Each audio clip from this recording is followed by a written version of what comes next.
जैसे कि आपने थंबनेल में देखा होगा कि 5 मिनट में गारंटी के साथ आपको टेंस यानी काल सिखाए जाएंगे। तो हां, ऐसा बिल्कुल मुमकिन है। इस वीडियो को देखने के बाद आप टेंस यानी काल सीख जाओगे। अगर आप दिल से सीखोगे, ये मेरा वादा है, आपसे टेंस यानी काल सीख कर ही जाओगे इस वीडियो से। और ये टेंस सीरीज की पहली वीडियो है। आपने अपनी लाइफ में कभी ना कभी काल के बारे में तो सुना ही होगा। काल यानी टेंस। इसको आपने इंग्लिश भाषा में जरूर इसका नाम सुना होगा। लेकिन यह होते क्या है और यह कितने प्रकार के होते हैं और इनका इंग्लिश भाषा में इनका क्या यूज होता है, तो आज की इस वीडियो में हम इसी टॉपिक पर चर्चा करेंगे। तो हेलो दोस्तों, आपका स्वागत है आपके हमारे चैनल एजुकेशन अपडेट में।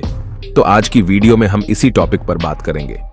तो बिना टाइम वेस्ट करते हुए चलते हैं अपनी वीडियो की तरफ। और आपसे एक रिक्वेस्ट और है, अगर आपको वीडियो अच्छी लगे तो वीडियो को लाइक, कमेंट्स और चैनल को जरूर सब्सक्राइब करें। तो काल यानी टेंस क्या होते हैं? टेंस यानी काल इंग्लिश ग्रामर के ऐसे रूल्स होते हैं जिसमें हमें यह पता चलता है कि कोई भी काम कौन से समय से हो रहा है और कितना हुआ है।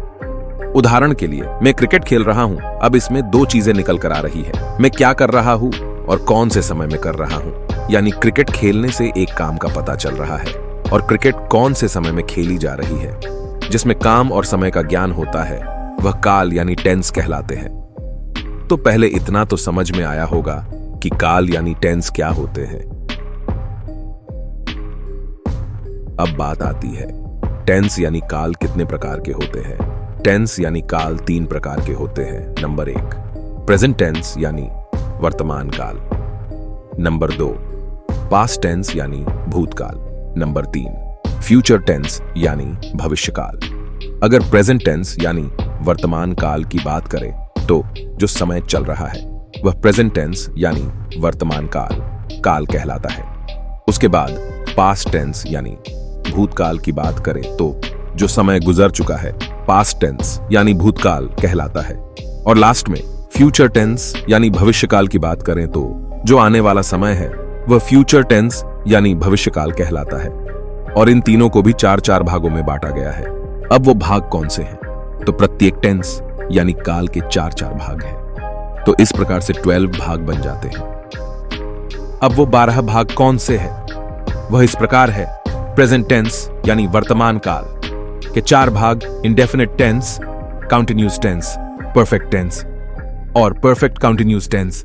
इसी तरह पास्ट टेंस यानी भूतकाल के भी यही 4 भाग रहेंगे, indefinite tense, continuous tense, perfect tense और परफेक्ट कंटीन्यूअस टेंस। और इसी तरह फ्यूचर टेंस यानी भविष्यकाल के भी यही 4 भाग रहेंगे, indefinite tense, continuous tense, perfect tense और परफेक्ट कंटीन्यूअस टेंस। तो इस प्रकार से यह 12 भाग बन जाते हैं। अब सवाल आता है, इनका काम क्या है? ये कैसे यूज किए जाएंगे? तो सबसे पहले आता है इंडेफिनिट यानी अनिश्चित। अनिश्चित का मतलब होता है कोई काम तय ना हुआ हो। यानी इसमें ऐसे वाक्य आते हैं जिसका समय निर्धारित नहीं होता। यानी वह काम कब से शुरू हुआ और कब खत्म होगा, कोई समय निश्चित नहीं है। एग्जाम्पल के तौर पर, मैं क्रिकेट खेलता हूं, I play the cricket.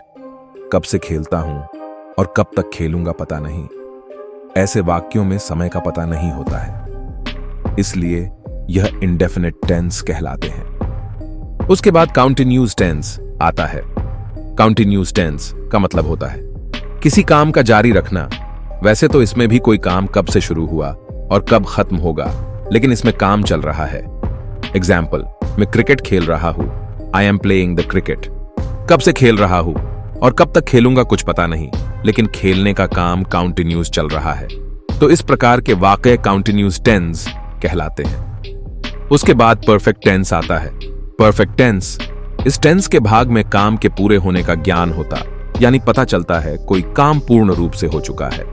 Example, मैं क्रिकेट खेल चुका हूं, आई हैव प्लेड क्रिकेट, जिसमें चुका है, चुकी है, चुका हूं आता है, तो इससे पता चलता है कोई काम पूर्ण रूप से हो चुका है। इस तरह के वाक्यों को परफेक्ट टेंस कहलाते हैं।